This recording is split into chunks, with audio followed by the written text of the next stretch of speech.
Hello, everyone. I'm Brian Carrington, and you're listening to Call Talk for September 14th, 2016. Today's topic is stay interviews to drive employee engagement. Now, of course, if you're listening live, I'd like to invite you to be a part of the show and ask questions. And the best way to do it, hands down, is to go ahead and just email me directly. And that is Brian@BenchmarkPortal.com, spelled out BRIAN at BenchmarkPortal.com. And, of course, if this is one of your first times listening to our episodes, I want to remind you or let you know that we have all of our shows archived and available to listen to at our website. So just go to BenchmarkPortal.com, and that way you can find Call Talk, and we've got over 5 seasons of this show with amazing different subjects, thoughts, and categories, and you can just really spend some good time in there. So anyway, anytime that's good for you, check that out. So let's get going in today's show, and allow me to introduce the host of Call Talk, Bruce Belfiore.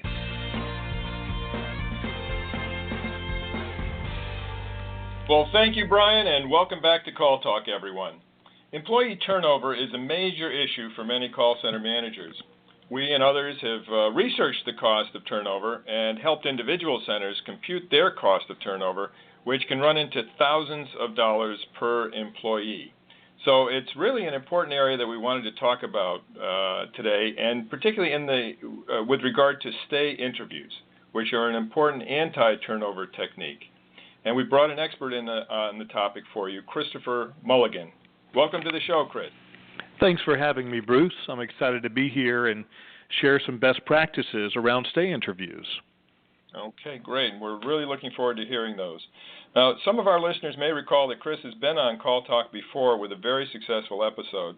He has over 25 years of experience in the human resources industry, the majority of which has been in the employee engagement, selection, assessment, and retention arena.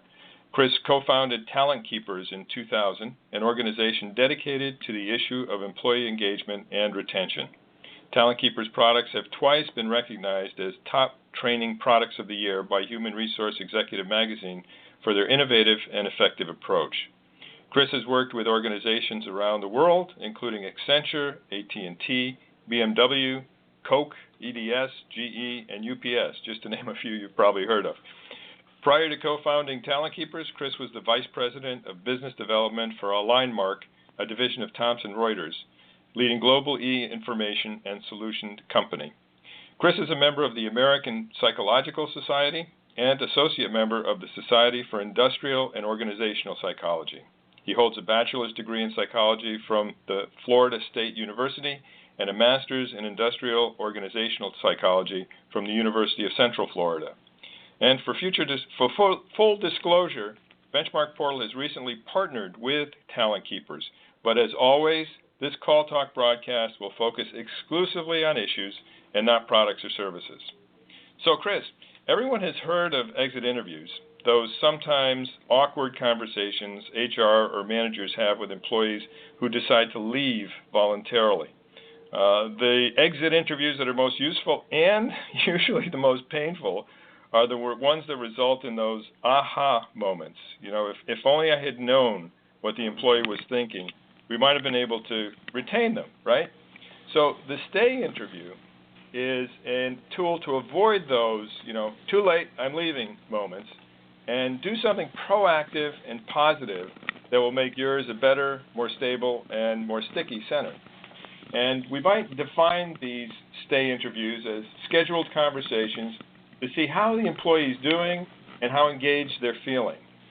So, in fact, we hear a lot of talk about using stay interviews to drive employee engagement. However, I know, Chris, that you have a slightly different take on it than most people. Can you tell us about it? Sure, Bruce.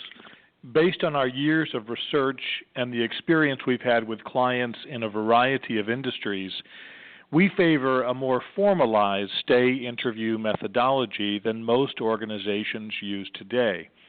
Now, this methodology consists of 4 steps which yield measurably improved results in employee engagement and retention. Okay, that's great. One thing that I know our listeners love is when you can actually point to measurable results. So please tell us about these 4 steps. Sure.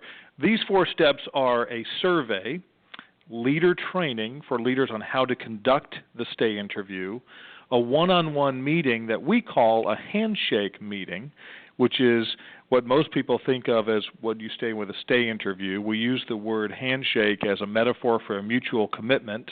And lastly, an online action plan. Okay, that's great. A lot of good components there. Let's see if we can sort of peel the onion for our listeners. Can you walk us through each of these steps? Yes. The survey is a short 10-minute non-anonymous survey which the employee completes. And it's non-anonymous because it's not an assessment of anyone's performance, but rather the questions focus on preferences of the employees on 4 key drivers of engagement. Okay, so here I'd just like to put a book note in here because I think it's important for our listeners to understand that the stay interview is not a performance assessment, which is the kind of conversation that oftentimes you have when you sit down with your employee, right? So this is a different kind of interaction. It's a conversation about engagement. Okay, great. Please go on, Chris. Sure, that's an excellent point, Bruce. In fact, we coach leaders that if performance issues come up in the course of that, to really table those for another time and really just focus on engagement. The 4 drivers that we believe are most effective based on our research are career issues and aspirations, leader preferences, how do I want to be led by my leader, how do I prefer to be engaged, and when I do well, how do I prefer to be recognized? So, for example, questions in the leader preferences focus on the type of leader I prefer, like how I like to be communicated to. And for career, what's most important to me? Is it flexibility because I have a young child or an aging parent that I'm caring for, or perhaps advancement because I'm ambitious and looking for a promotion? The next step is for the leader to be trained on how to conduct the stay interview, or what we call a handshake meeting. This includes a handshake meeting guide, which is a template for them to follow, which creates structure and consistency. It provides the leader a comfort level that's necessary to be successful in something they likely have never done before. Yeah, I think that's key because throwing a new methodology at someone without proper training is really unfair and dooms the initiative to failure. And oftentimes the people who are thrown that stuff are supervisors who are already the most overlooked when it comes to training in general. What we generally do is we say, hey, this is a really good person as an agent, let's promote him to supervisor, and then not give them the appropriate training when in fact that training is key to their success. And this is an added layer to that. They need to know how to use this methodology if they're going to be able to use it successfully. So the familiarity with the process will bring them on board and lead to success. Okay, great. So after employees have taken the survey and the leader has been trained, what happens next, Chris? The leader sets up a time for the handshake meeting. It should be clear this meeting is not to talk about work issues or review an employee's job performance, as we mentioned earlier.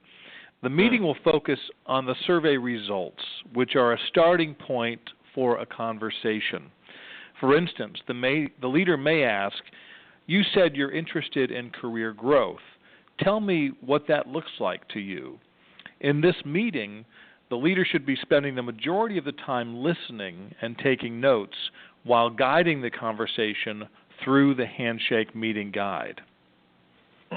Okay, and here there's, I imagine, some things that some managers, supervisors, et cetera, could be a little bit concerned about in terms of just saying, okay, open book, open table, open mic.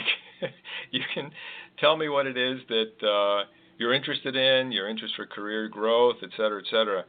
But there's got to be a little bit of fear in the hearts of a lot of those managers who can't necessarily respond to all of the things that the employee might be interested in.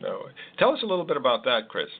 Yeah, you raise an excellent point, Bruce. And In fact, you just identified one of the two most common reasons that we hear leaders are hesitant to have conversations like these, and that is they don't want to make a mistake. They don't want to overpromise something to a team member that they can't deliver. The other common hesitation we hear is that they weren't aware this was really part of their job, and largely that comes from them never having had this conversation with their manager. So we have to overcome that fear of making a mistake and clearly explain that this is well within the responsibility of that immediate leader. They're in the best position to have these discussions. Mm-hmm. So in terms of number one there, they need to understand the perimeters in which they can operate and the degree to which they can go beyond just listening. And somehow that also needs to be communicated to the agent or the employee so that they don't go in there thinking that this is like sitting on Santa's knee and sort of giving a list of what you want for Christmas, right? Exactly right, yeah. And what we suggest, Bruce, is many times we will find that what the employee wants is well within the scope of their current role. It may just require some tweaking, but to the extent that aspirations extend beyond the current role, it's a really healthy discussion to talk about where they would want to move next and what they would need to do in order to put themselves in a position to be eligible to be moved into that position when the opportunities arise.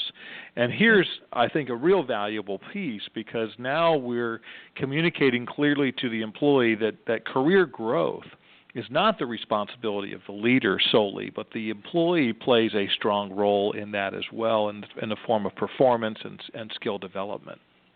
Mm-hmm. Right. I think those are important points, and there's a natural fear, I think, of these things, perhaps even in the minds of some of the folks listening here. But think about the upside to this. Think about the upside of understanding what it is that your people are thinking about, concerned about, hoping about, instead of finding that out through the exit interview at the end and, the opportunity to keep them on board.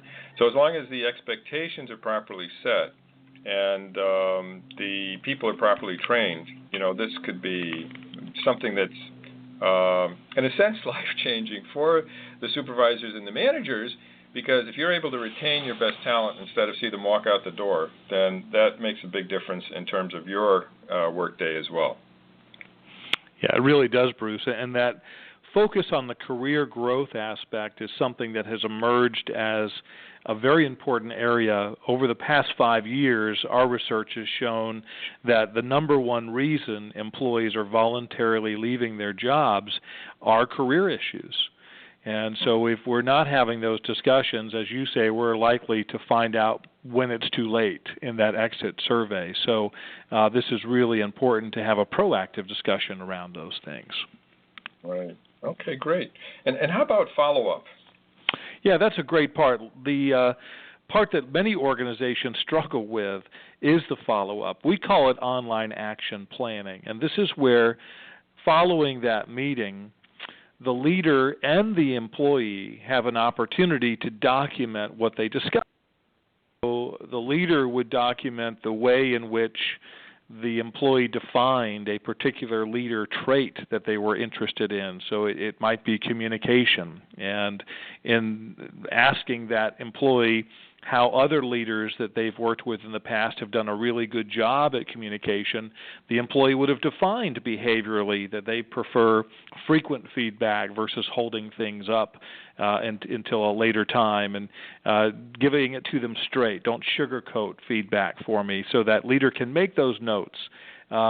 And then the employee, might make some notes that in order to move into that dream next job, they've got to enhance certain skill sets and to get certain experiences under their belt.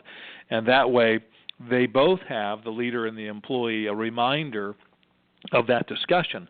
very important in call center environments where we often have larger spans of control, and the leader needs to remember what each employee has told them so they can be appropriate in their coaching. It's also very important, Bruce, in call center environments where we have shift bids. And every so often, we're going to shake everybody up and come out with new leader-to-team member relationships. And one feature that we think is really important in an effective stay interview system is to retain the comments from previous leaders so that if I'm a leader, I get a new team, I can review the previous notes from that handshake meeting and begin the discussion with my new team members by reviewing what I've understood, checking to make sure I understood that correctly, and asking for updates. And we've received feedback from many employees that they feel like it is important that the organization document that so they don't have to come up with all of this information every time there may be a new leader. So really effective to document that online for many reasons, as I've just said. In addition, we find that aggregating that data can be very helpful as well, so that you can see if there are common things that employees are looking for. The organization may take that as an opportunity to enhance their career development program or their leadership training program. Mm-hmm. So really, it's sort of like CRM. You know how we hate calling a company and having to tell them the same thing over and over again, right? Call centers hear that complaint from customers all the time. Well, I just told your client, your colleague about this. Why do I have to repeat it all again? And so it's the same sort of thing here. The employee would like to know that they were heard and documented the first time, and that documentation is available to their new boss if they happen to move to a different place. And so really the company needs to have a CRM for the employees that's open to them, right? Exactly right. Yep. Makes them feel as though their opinions are more valuable because the company has made the effort to document that. Oh, okay, good. And given the fact that employee information is so touchy in terms of confidentiality, et cetera, it would be wise for our listeners to think about that, to talk to their HR departments about it, and to see if there could be a less protected part of the employee file that could be easily accessed by managers and new managers that has this information in it. And for good reason, because this way the employee will be happier as well. So, that's great input. Okay. So, this does sound like a very thorough process, Chris, that you've described to us. Tell us, what kind of success do the organizations you've worked with see from actually using the complete stay interview process? We've seen very strong results from stay interviews, Bruce. Things such as increased retention rates, increased engagement metrics. On the retention side, particularly with early tenure turnover, which we know is a troubling area for many call centers, we've seen those first 30, 60, 90-day turnover rates cut in half in some cases, because many times we think of stay interviews as only to be used with incumbent employees, but in fact our experience shows us that they are just as valuable, in fact maybe more valuable, with new employees when used as part of the onboarding process. And imagine starting your new job and one of the first conversations you have with your new leader is what's important to you in a leader, your career, how you want to be engaged and recognized. We find that this often influences what we call the Friday night dinner conversation. You start your new job on Monday, Friday comes around, you're having dinner with a significant other, and invariably they say, so how'd it go? And what you don't hear is the paperwork was ready, the key to my office was ready, I had a key card to get into the building. You hear about people. And these conversations, with the help of the stay interview process, say, my leader asked me what I want from him or her and where I want to go in the organization. Very, very engaging. We also find that they're effective complement to any other engagement initiative. In fact, some large companies have implemented stay interviews within some of their operating groups and not in others.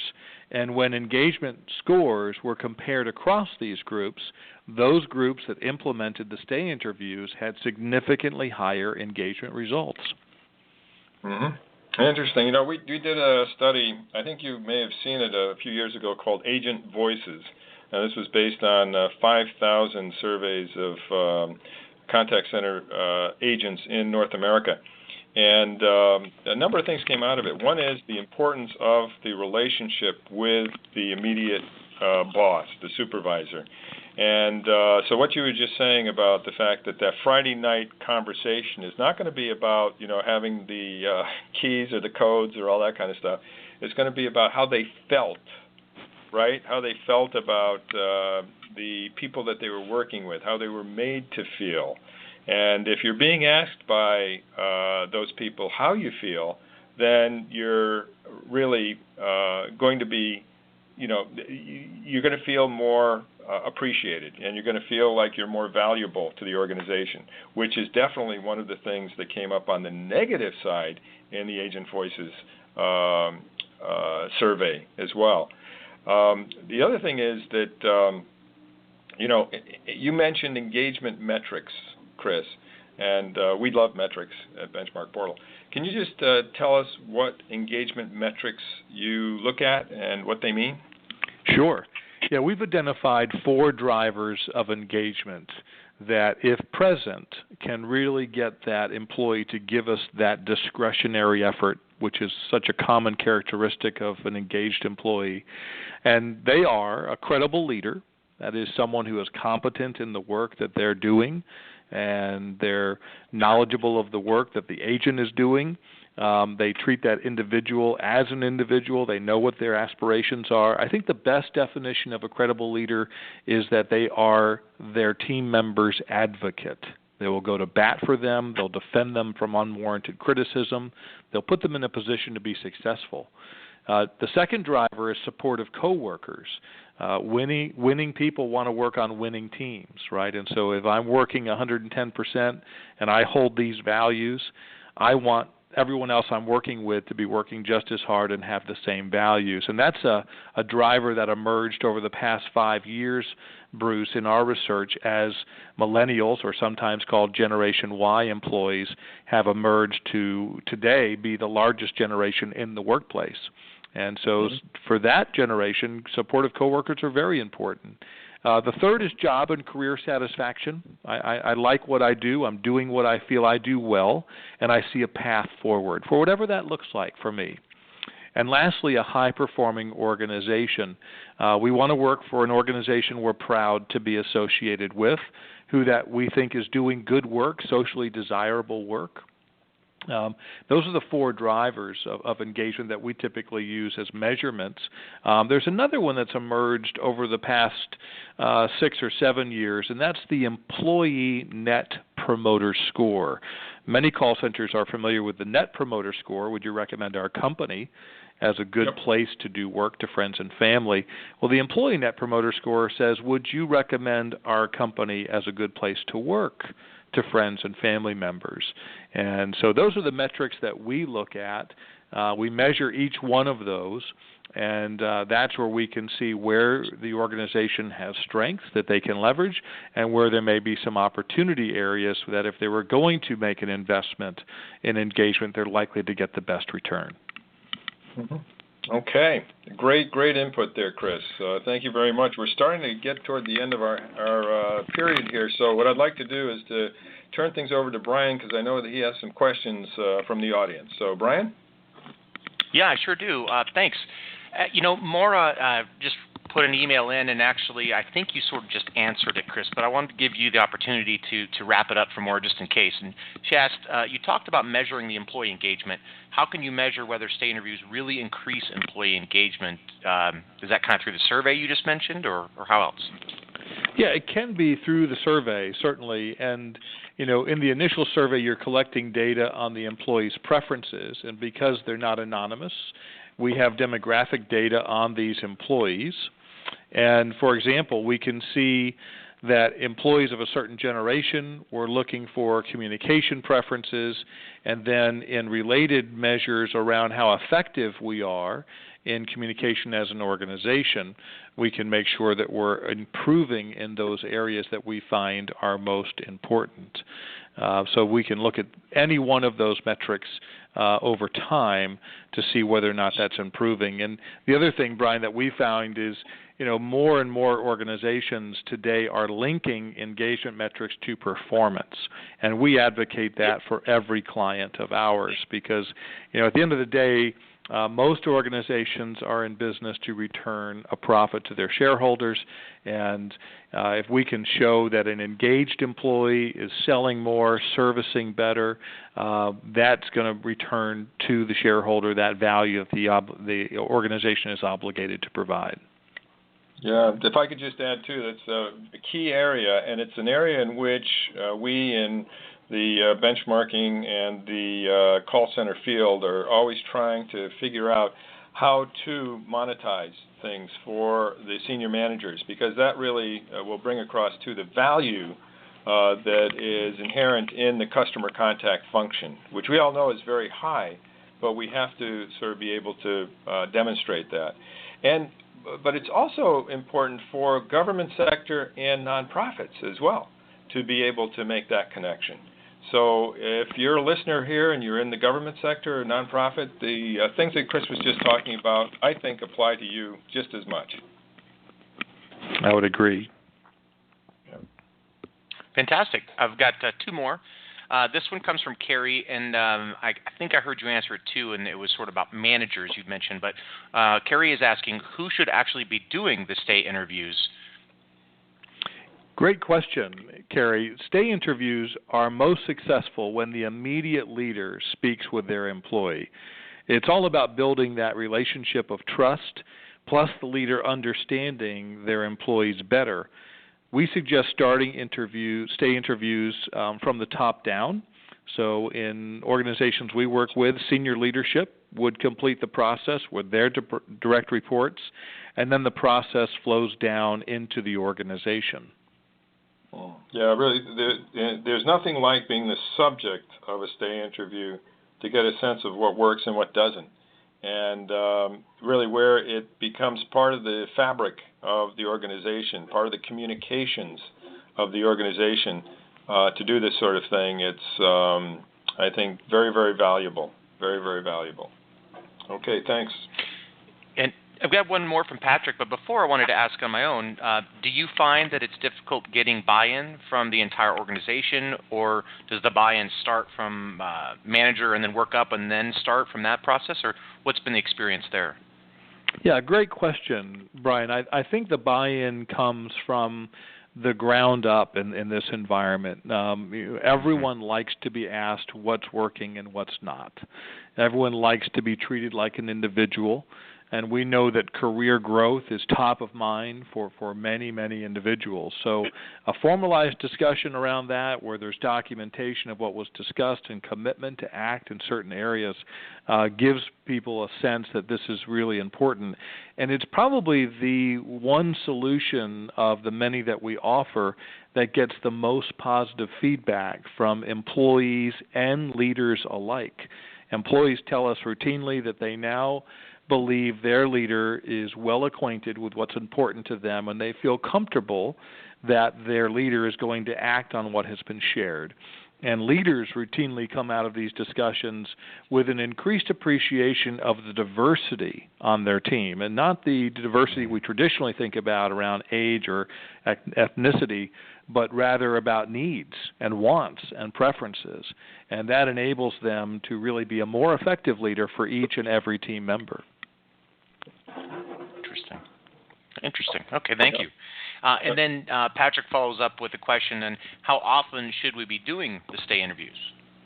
Yeah, that's another great question, Patrick. In our research, we see best-in-class organizations conducting them at least twice a year.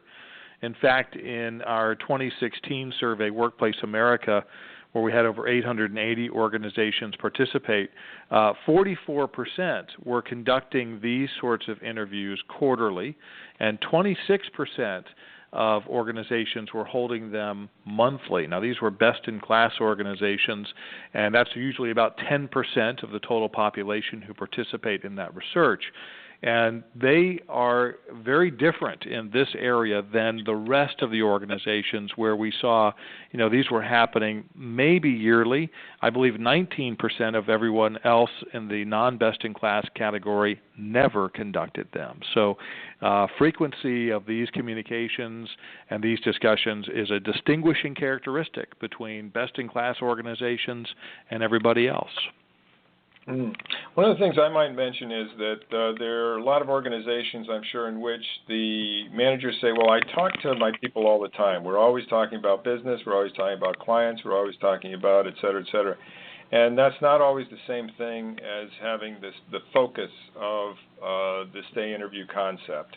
And so just keep that in mind. If you're listening and you think, I'm not sure if I fit or not, think about if you're in your employee's seat and whether they feel like they are getting the benefit that Chris has described with regard to the stay interview process.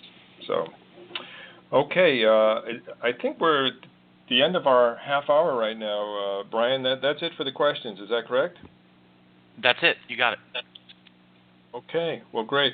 Well, Chris, I'd like to ask if you have any final words, and thank you very much for your participation today. It's been a great episode. Oh, it's my pleasure, Bruce, and always a pleasure to participate in your program. And I would say, just as a final comment, if you're contemplating doing stay interviews, do them. Just go ahead and get those in place. You'll see remarkable results. Okay, great.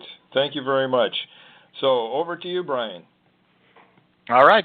Well, thanks, Chris, Bruce. Another great show and some good advice on how to really connect with those agents before it's too late and before they're walking out the door. So take heed to that. Of course, we have a huge selection of archived shows at BenchmarkPortal.com. You can go to that anytime and check out over 5 seasons of shows that we have there for you. So enjoy.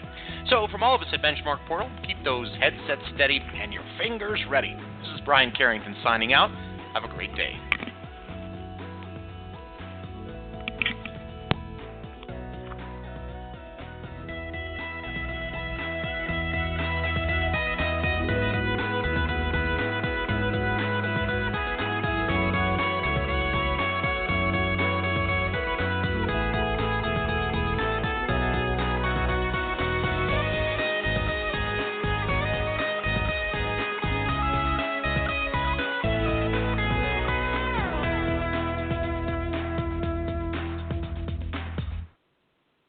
That's a wrap.